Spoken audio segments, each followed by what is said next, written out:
चलिए 12th class start करते हैं। फिजिक्स में अध्याय 1 और अध्याय 2 पढ़ चुके हैं हम लोग।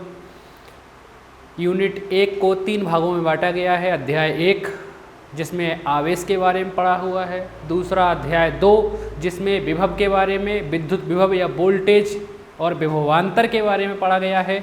इसके बाद आता है अध्याय 3 जिसमें बात करेंगे धारिता की, और इसके अंतर्गत मेन टॉपिक जो है हमारा वो है संधारित्र। मेन टॉपिक है संधारित्र। तो इस चैप्टर में अपन संधारित्र की बात करने वाले हैं अपन संधारित्र की या धारिता की, संधारित्र की और धारिता की। चलिए देखते हैं। तो बेसिक जो चीज़ें हैं पहले उनकी बात कर लेते हैं, ठीक है, उसी से आगे बढ़ेंगे। तो सबसे पहला पॉइंट है, पहली हेडिंग है हमारे पास चालक। चालक क्या होते हैं? पहले से ही पढ़ते आ रहे हो आप लोग।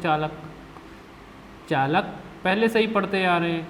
वे पदार्थ जिनमें आसानी से विद्युत धारा का प्रवाह हो जाता है वो क्या कहलाते हैं? चालक होते हैं। वे पदार्थ जिनमें सरलता से या आसानी से विद्युत धारा प्रवाहित की जा सकती है, आवेश प्रवाहित किया जा सकता है, वे क्या कहलाते हैं? चालक कहलाते हैं। ठीक है, तो एक बार फिर से सुन लीजिए। वे पदार्थ जिनमें सरलता से या आसानी से विद्युत धारा प्रवाहित की जा सकती है या आवेश प्रवाहित किया जा सकता है, क्या कहलाते हैं? चालक कहलाते हैं। ठीक है, चालक में पाए जाते हैं मुक्त इलेक्ट्रॉन। चालकों में मुक्त इलेक्ट्रॉनों की संख्या बहुत अधिक होती है, इसीलिए उनमें आसानी से विद्युत धारा प्रवाहित हो जाती है। ठीक है, और सबसे अच्छा चालक जो है वो चांदी होता है। जो चांदी जो है सर्वोत्तम चालक होता है, यानी सबसे ज़्यादा विद्युत धारा जिसमें प्रतिरोध बहुत कम होगा, बाधा या रुकावट सबसे कम होगी, यानी जितनी स्पीड से विद्युत धारा बह सकती है तो वो चांदी है। तो चांदी जो है वो विद्युत धारा का सर्वोत्तम चालक होता है। ठीक है, तो चालक एक बार फिर से सुन लीजिए। वे पदार्थ जिनमें सरलता से या आसानी से विद्युत धारा प्रवाहित की जा सकती है चालक कहलाते हैं। इनमें बहुत अधिक मात्रा में मुक्त इलेक्ट्रॉन पाए जाते हैं। ठीक है, चांदी जो है ये हमारा सर्वोत्तम चालक होता है। सबसे अच्छा चालक कौन है? चांदी। तो ये हो गए चालक। दूसरा बात कर लेते हैं कुचालकों की। कुचालक तो ये ऐसे पदार्थ होते हैं जिनमें विद्युत धारा प्रवाहित ही नहीं होती,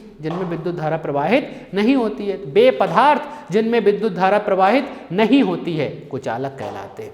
वे पदार्थ जिनमें विद्युत धारा प्रवाहित नहीं होती है क्या कहलाते हैं? कुचालक कहलाते हैं। एग्जाम्पल के लिए लकड़ी ले लें, प्लास्टिक ले लें, पॉलीथीन ले लें,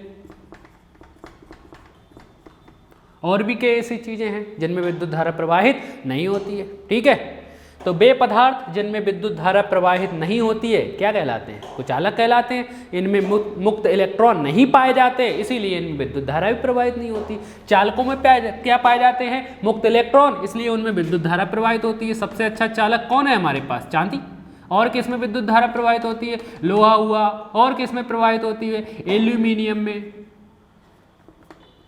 एल्यूमिनियम में और तांबे में, और भी बहुत सारी धातुएं हैं जिनमें विद्युत धारा प्रवाहित होती है। ठीक है, तो चालक वे पदार्थ हैं जिनमें सरलता से विद्युत धारा प्रवाहित होती है और इनमें इलेक्ट्रॉनों की संख्या बहुत अधिक होती है। कुचालक वे पदार्थ हैं जिनमें विद्युत धारा प्रवाहित नहीं होती है और इनमें मुक्त इलेक्ट्रॉन नहीं पाए जाते हैं।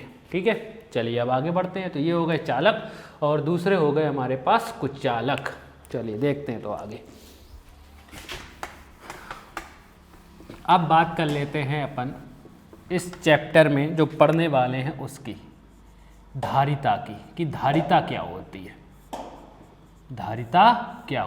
चलिए देखिए तो धारिता क्या होती है। पिछले चैप्टर में अध्याय 2 में जब अपन ने विद्युत विभव या वोल्टेज के बारे में पढ़ा था तब वहाँ पर देखा था कि अगर कोई पदार्थ है उस पर अपन जितना ज़्यादा आवेश देंगे, आवेश की मात्रा बढ़ाते चले जाएंगे तो उसका वोल्टेज, विद्युत विभव का मान उतना ही ज़्यादा बढ़ता चला जाएगा। ठीक है, एक बार फिर से सुन लीजिए। पिछले चैप्टर में अपन ने देखा हुआ है कि अगर कोई पदार्थ है उस पर जितना ज़्यादा आवेश बढ़ाते चले जाएंगे, आवेश की मात्रा बढ़ाते चले जाएंगे तो वोल्टेज का मान बढ़ता चला जाता है। यानी कि आवेश जो होता है वो विभव के समानुपाती होता है, या विभव जो होता है वो आवेश के समानुपाती होता है। ठीक है, फिर से सुन लीजिए।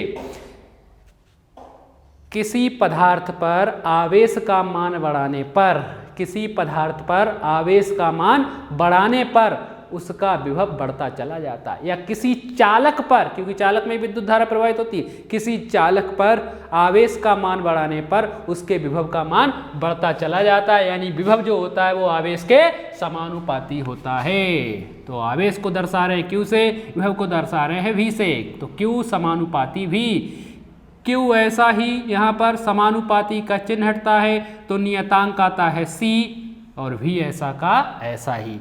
जहाँ पर C जो है ये एक नियतांक है जिसे चालक की धारिता कहा जाता है। तो चालक की धारिता कौन है हमारे पास? C। ठीक है, तो जहाँ पर C एक नियतांक है जिसे चालक की धारिता कहा जाता है। ठीक है, अब धारिता का सूत्र बना लेते हैं। यहाँ से C का मान बनाए, यहाँ पर C का मान बना लेते हैं। यहाँ पर गुणा में है B तो किस में जाएगा? भाग में, यानी C बराबर आएगा Q ऐसा ही, गुणा में था भी, भाग में पहुंचा दिया भी। तो C बराबर सूत्र होता है Q अपॉन में V, यानी अगर हिंदी में लिखें तो धारिता बराबर सूत्र होता है आवेश बटे में विभव, आवेश बटे में विभव, या और लिखा जाता है धारिता बराबर आवेश की मात्रा बटे में विभव में वृद्धि। ठीक है, क्योंकि हमें पता जितना ज़्यादा विभव, जितना ज़्यादा आवेश देंगे विभव का मान उतना ज़्यादा बढ़ता चला जाएगा। ठीक है, तो विभव, तो धारिता बराबर क्या सूत्र होता है? आवेश बटे में विभव। अब यहाँ से एक चीज़ समझ लेते हैं अपन, यहाँ पर एक चीज़ समझ लेते हैं। देखिए, ऊपर वाली चीज़ें समानुपात में हैं और नीचे वाली चीज़ें किस में हैं? व्युत्क्रमानुपात में है। तो जब भी व्युत्क्रमानुपात का मतलब उल्टा, जब भी विभव का मान बढ़ेगा तो उस समय धारिता का मान कम होगा। फर्स्ट पॉइंट डाल देते हैं, मान लो इनको, जब भी विभव का मान बढ़ेगा तो उस समय चालक की धारिता का मान कम हो जाएगा। ठीक है, और उल्टा करें, अगर विभव का मान कम होगा, विभव का मान कम होगा तो उसकी धारिता का मान बढ़ जाएगा। ठीक है, जब भी चालक के विभव का मान कम होगा हमेशा चालक की धारिता का मान बढ़ जाएगा, और इसका उल्टा, जब भी विभव बढ़ेगा तो चालक की धारिता अपने कम हो जाएगी। इस चैप्टर में अपन चालक की धारिता बढ़ाएंगे, कैसे कैसे चालक की धारिता बढ़ाई जा सकती है। ठीक है, उसके बारे में पढ़ेंगे।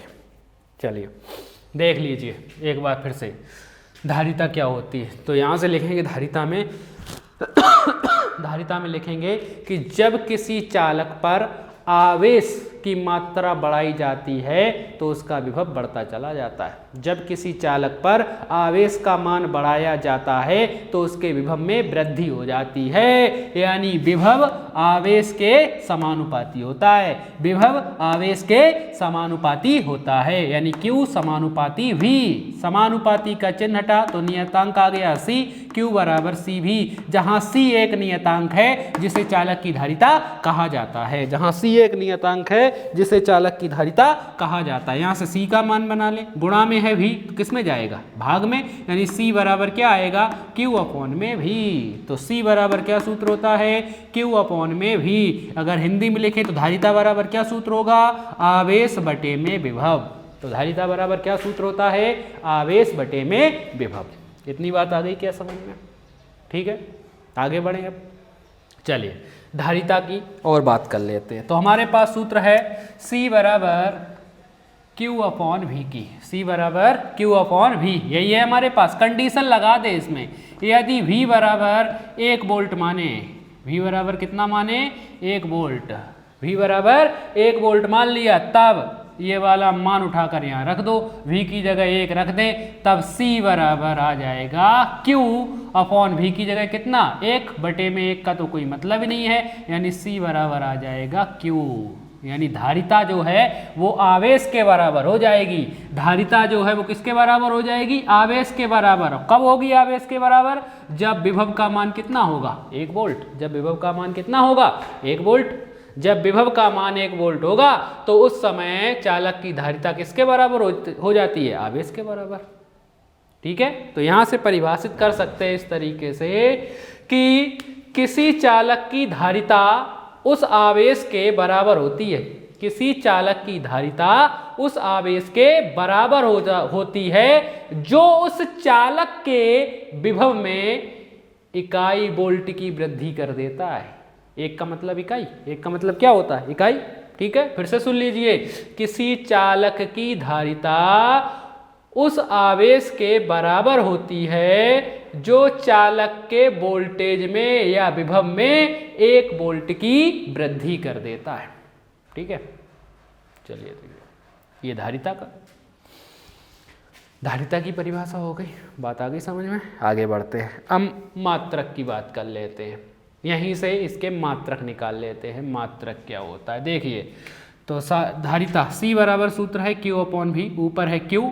SI पद्धति में आवेश का मात्रक कूलाम होता है। आवेश का मात्रक क्या होता है? कूलाम, बटे में V विभव का मात्रक वोल्ट होता है। विभव का मात्रक क्या होता है? वोल्ट होता है। यानी कि SI पद्धति में धारिता का मात्रक क्या होता है? कूलाम प्रति वोल्ट। धारिता का मात्रक क्या होता है? कूलाम प्रति वोल्ट। ठीक है, या इसी को कहा जाता है फैरड। क्या कहा जाता है? फैरड। कूलाम प्रति वोल्ट ना बोलकर ज्यादातर उपयोग किया जाता है फैरड का। ठीक है, तो धारिता का SI पद्धति में मात्रक कूलाम प्रति वोल्ट या फैरड होता है। लिख लीजिए, नोट कर लीजिए, नोट कर लीजिए।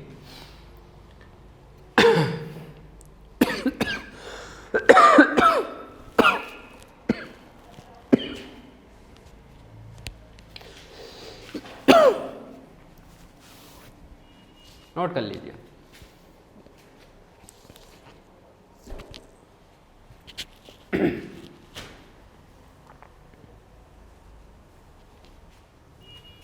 चलिए अब आगे बढ़ते हैं। अब विमीय सूत्र देख लेते हैं, विमा देख लेते हैं इसकी। तो C बराबर सूत्र है Q/V। तो यहीं से विमा निकलेगी। C की विमा, धारिता की विमा, Q आवेश की विमा पहले ही पढ़ चुके, AT। विभव की मात्रा M1 L2 T-3 A-1। ठीक है, धारिता की विमा क्या होती है?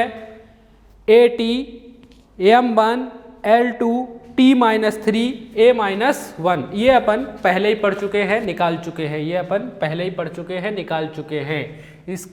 इसकी जो विमा थी, विभव की जो विमा थी, ये अपन ने पिछले चैप्टर में निकाली हुई थी। ठीक है, जब पिछला चैप्टर पढ़ा हुआ था विभव, तब वहाँ पर निकाली हुई थी। इसी को सॉल्व कर लेते हैं।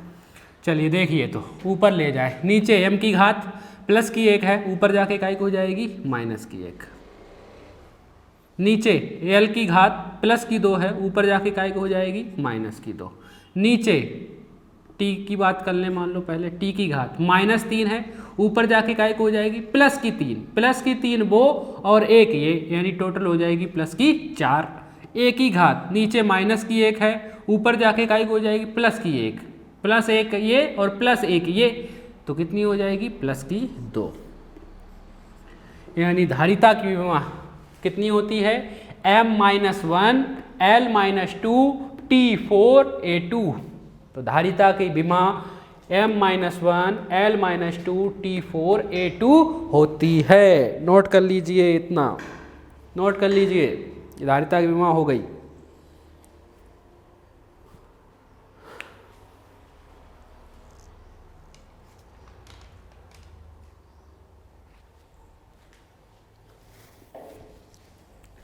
नोट कर लीजिए।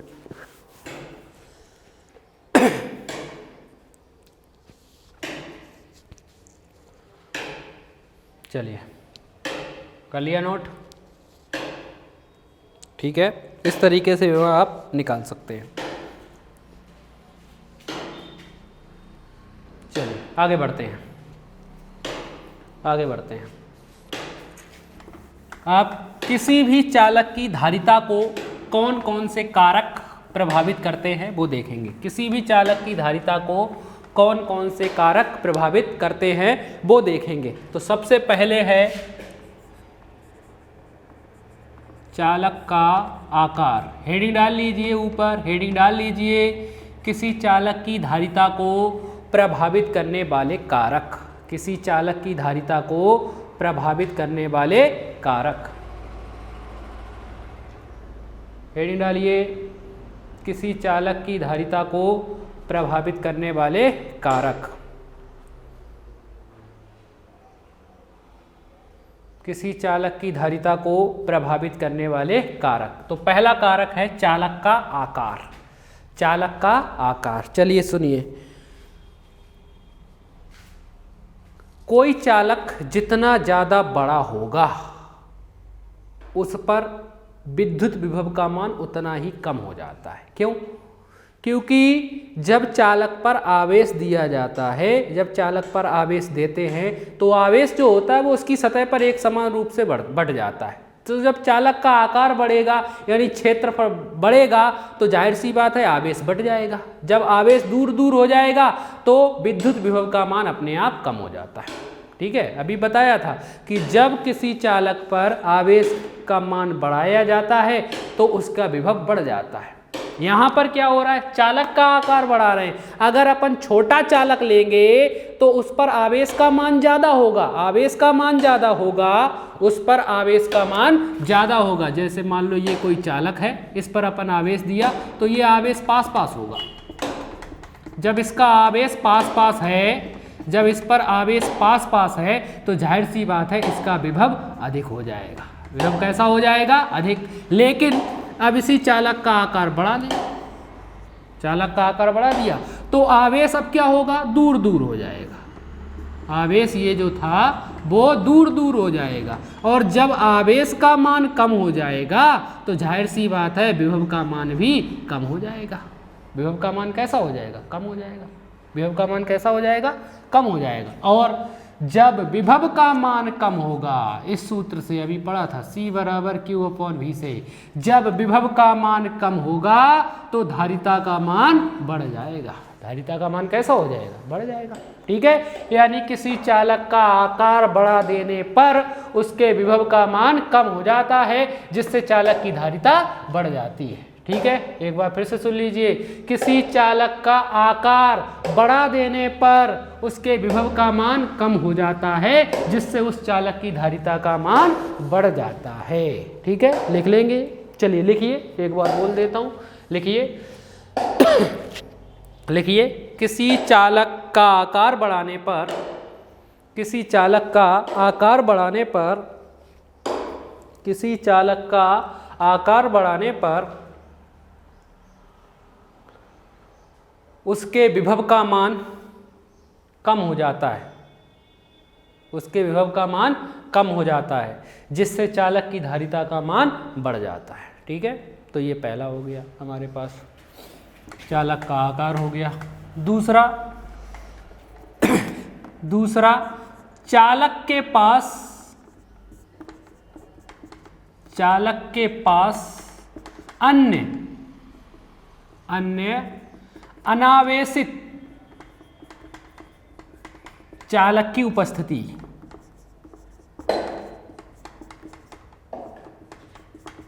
चालक की उपस्थिति, चलिए देखिए, तो इसके कारक की बात कर लेते हैं। चालक के पास अन्य अनावेशित चालक की उपस्थिति, यानी एक हमारे पास चालक है, आवेशित चालक रखा हुआ है, उसके पास कोई दूसरा अनावेशित चालक रख दे तो क्या हो जाएगा। देखो, मान लो हमारे पास ये कोई आवेशित चालक है, ये कैसा चालक है, आवेशित चालक है, इस पर आवेश है, हमारे पास आवेशित चालक है।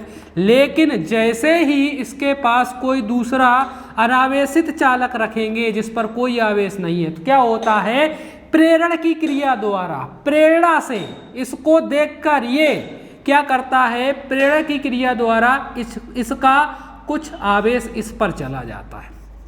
आवेशित चालक का कुछ आवेश अनावेशित चालक पर चला जाएगा। तो जब यहाँ से कुछ आवेश यहाँ पर चला जाएगा तो जाहिर सी बात है यहाँ आवेश की कमी हो जाएगी। आवेश की क्या हो जाएगी, कमी। और हमें पता है जब आवेश कम होगा तो विद्युत विभव का मान भी कम हो जाएगा, और जब विद्युत विभव का मान कम होगा तो धारिता का मान बढ़ जाएगा।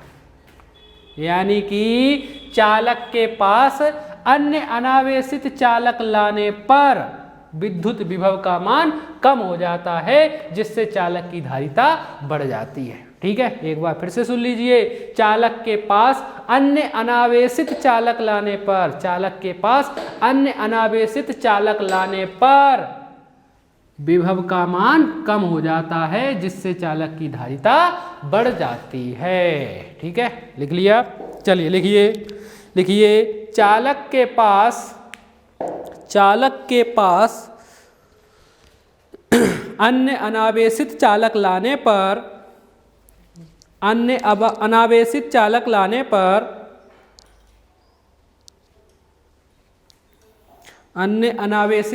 लाने पर उसका विभव कम हो जाता है, जिससे चालक की धारिता का मान बढ़ जाता है। ठीक है, तो ये दूसरा कारक हो गया चालक की धारिता को प्रभावित करने वाला। तीसरा, वायु के स्थान पर कोई अन्य परावैद्युत माध्यम रख दें अपन। वायु ना हो, वायु की जगह कुछ और रख दें, दूसरा माध्यम रख दें वायु की जगह, कोई द्रव भर दे, कोई दूसरा माध्यम ईथर वगैरह भर दे, या कोई और चीज रख दें, तो क्या फर्क पड़ेगा उस पर। ठीक है, तो वायु के अतिरिक्त अन्य परावैद्युत माध्यम की उपस्थिति, वायु के अतिरिक्त अन्य परावैद्युत माध्यम की उपस्थिति, इस पर क्या प्रभाव पड़ेगा। जो परावैद्युत माध्यम रख रहे हैं उसको मान लो अपन के नाम दे रहे हैं, परावैद्युत माध्यम को अपन क्या नाम दे रहे हैं, के नाम दे रहे हैं। ठीक है, तो जब वायु के अलावा अन्य परावैद्युत माध्यम रखते हैं तो चालक की धारिता के गुना तक बढ़ जाती है, यानी चालक की धारिता परावैद्युत माध्यम के समानुपाती होती है। कैसी होती है, समानुपाती। ठीक है, एक बार फिर से सुन लीजिए, चालक की धारिता परावैद्युत माध्यम के समानुपाती होती है, यानी वायु के अतिरिक्त अन्य दूसरे